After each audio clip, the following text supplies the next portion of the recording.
For years she was my reason to keep going, even without sharing the same blood. I raised that girl as if she were my own, with love, sacrifice, and all the dreams that could fit in a father's heart. But time passed. She grew up. And one day she did something that made me rethink everything. My choices, my fears, and even what it truly means to be family. Hello, my friends. I am Linda, and this is the Linda's Stories channel. I hope you enjoy this story. Emmett Harrington was one of those 25-year-olds who seemed to have been born under a lucky star. Newly graduated in law with a bright future guaranteed at his father's law firm, he embodied everything that youth and privilege could offer. His red convertible car was almost an extension of his vibrant and carefree personality.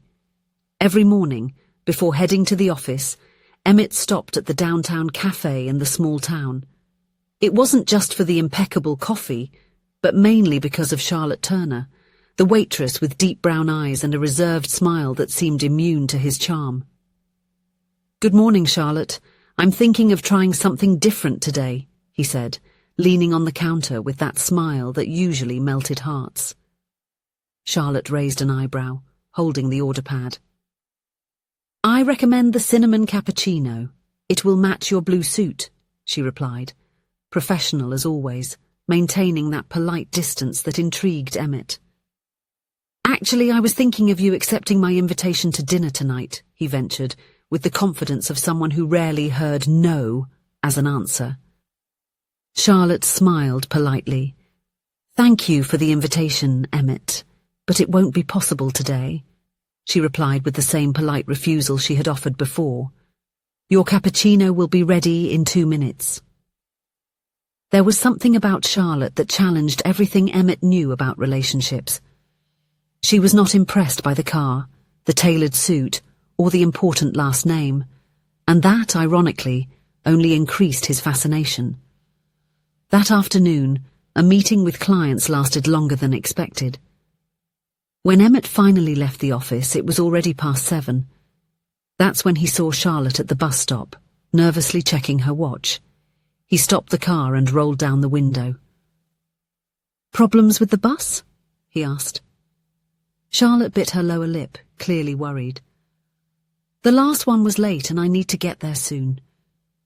"I can give you a ride," he offered, and quickly added, "No ulterior motives, I promise." She hesitated, glancing at the clock once more. "All right, thank you." In the car, the normally eloquent Emmett seemed to have forgotten how to maintain a normal conversation.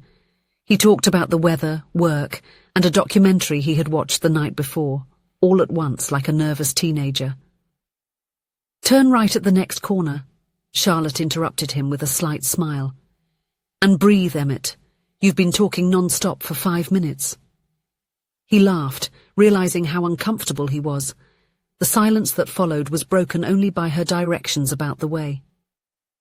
"This is the daycare. Thank you very much for the ride," said Charlotte, as they arrived at a simple house with a small sign at the entrance. "Little Steps, Daycare and Early Childhood Education." Emmett watched as she hurried inside. A woman appeared at the door with a small child in her arms, a little girl with dark curls and big eyes, who gave a huge smile upon seeing Charlotte. Something in his chest tightened as he witnessed that moment. The next morning, instead of showing up at the usual time, Emmett waited until the end of Charlotte's shift. "Don't tell me you stayed here just to offer me another ride," she said, surprised to see him sitting at a corner table. "Actually, yes," he admitted, "but I understand if you prefer to take the bus." "I'm not late today. The bus works perfectly fine," she replied, already walking towards the exit.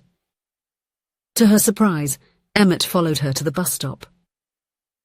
"You're not going to—" Charlotte began to say, but she was interrupted when she saw Emmett getting on the bus behind her. "I've never taken a bus before," he confessed, unsuccessfully searching his pockets for coins. Charlotte ended up paying his fare, laughing at the situation. "I'm sorry about yesterday," Emmett said, sitting next to her. "I talked so much that I didn't let you say a word." The bus swayed gently as Charlotte looked out the window, pondering what to say. "You want to know why I've always turned down your invitations, don't you?" She finally spoke, "That little girl you saw yesterday, Emma is my daughter. She's 2 years old." Emmett remained silent, processing the information. "I am a single mother," Charlotte continued.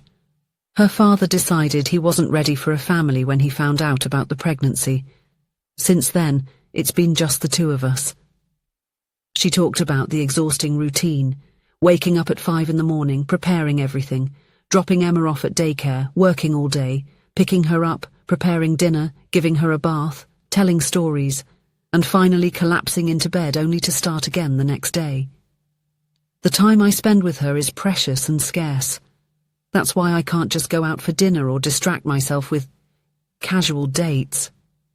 "I understand," said Emmett, with a sincerity that surprised them both. In the following week, something unexpected happened. Emmett and Charlotte developed a friendship through long, late-night phone conversations after Emma fell asleep. He discovered a Charlotte that few knew, intelligent, funny, full of interrupted dreams, and with an admirable inner strength. "You should meet her," Charlotte said one evening on the phone. "Emma, I mean. She loves the park on Sundays." Emmett's first meeting with Emma happened on a sunny morning.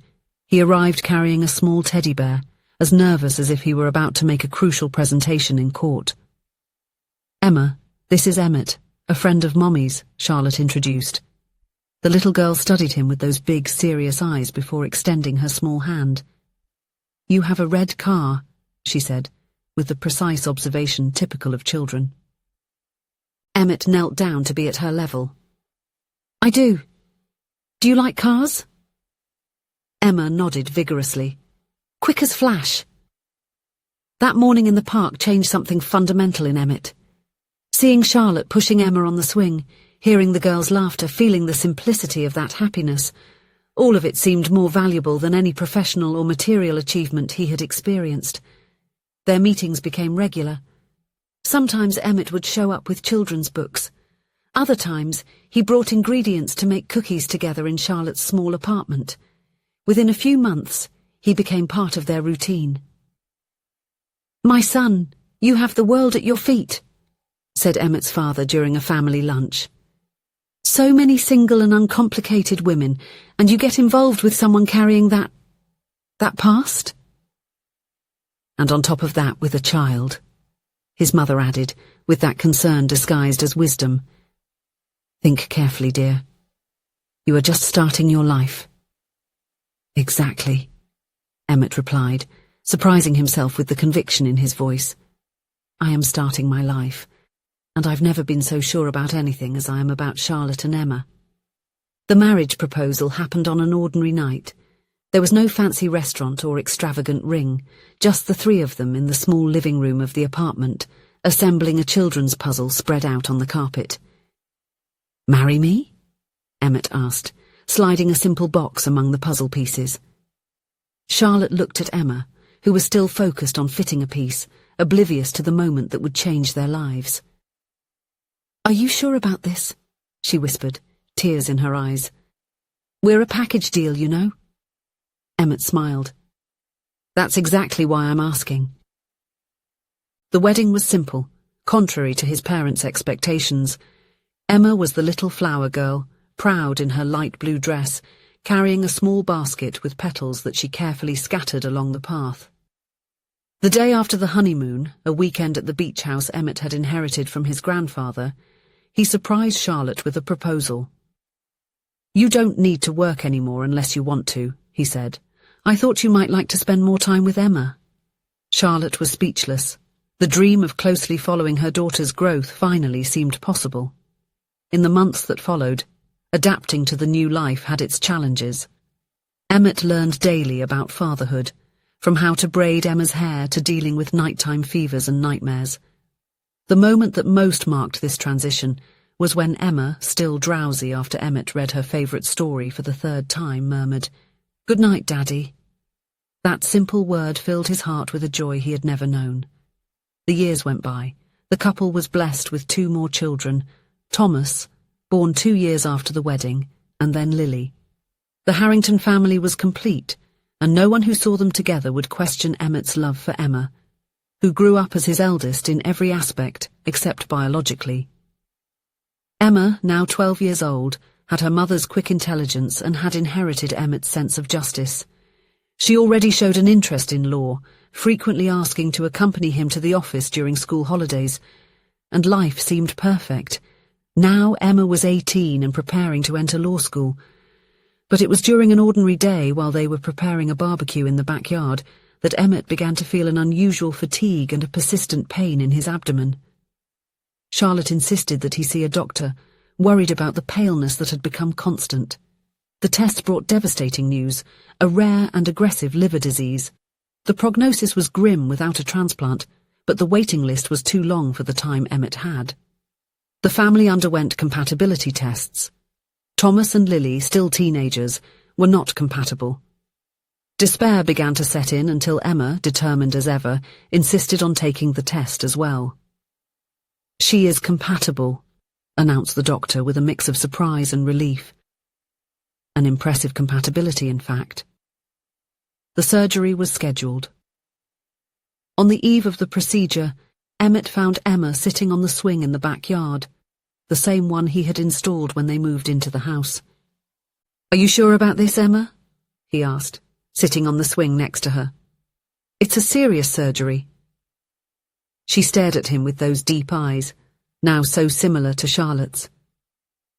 "Do you have any idea how many stories you still need to tell me?" she replied with surprising maturity. "Who's going to accompany me in court when I graduate if you're not here?" At the hospital before the surgery, Emmet's parents appeared. His father, now with completely white hair, held Emma's hand. "You know," he said, his voice choked with emotion, "we spent our lives believing we could buy everything our son needed, but what's saving him now? That is priceless." The surgery was a success. During recovery, while Emmet watched Emma sleeping in the bed beside him, she had insisted on staying in the same room. A realization hit him like never before. Weeks later, already at home and with recovery progressing well, Emmet called Charlotte and Emma for a talk. "There is something I want to do," he said, placing an envelope on the table. "Emma, you gave me much more than part of your liver. You gave me a second chance, a life I never imagined I could have." Charlotte looked at the envelope, already guessing its contents. "I want to formalize what has always been true in my heart," Emmet continued. "I want to put my name on your birth certificate. I want to be, legally, what I have always been in every other way. Your father." Emma, now a young woman who rarely showed intense emotions, couldn't hold back the tears. "You have always been my father," she replied, hugging him carefully to avoid hurting the recent scar. "Since that Sunday in the park, when you taught me to swing higher." The adoption process was completed a few months later. At the courtroom ceremony, Emmet reflected on how life had such different plans from his own. He, who once believed that his fulfillment would come from professional achievements and freedom, found his true happiness in a family that fate had assembled for him, piece by piece, like the puzzle from that decisive night. When the judge officially announced the adoption, Emma smiled at Emmet in the same way she did as a child after he read her favorite story for the third time. "Now it's official, Dad," she said. And Emmet understood at that moment that sometimes along the way, life presents us with detours that seem like complications, but are, in fact, gifts in disguise. Emma was not biologically his daughter, but she was the one who gave him, literally and figuratively, a new life. And that was worth more than any blood tie could ever mean. That day, driving home with his complete family, Emmet thought about the young waitress who once ignored his advances, the little girl who called him Dad for the first time, and the young woman who now carried his last name and whom he carried part of within himself. And he realized that some choices, even when they seem difficult at the time, end up being the easiest we've ever made, because they are the only ones that truly matter. If you enjoyed the story, please leave a comment with a rating from 1 to 5 to show how much you liked it. Also, watch the video that is now appearing on your screen. See you soon.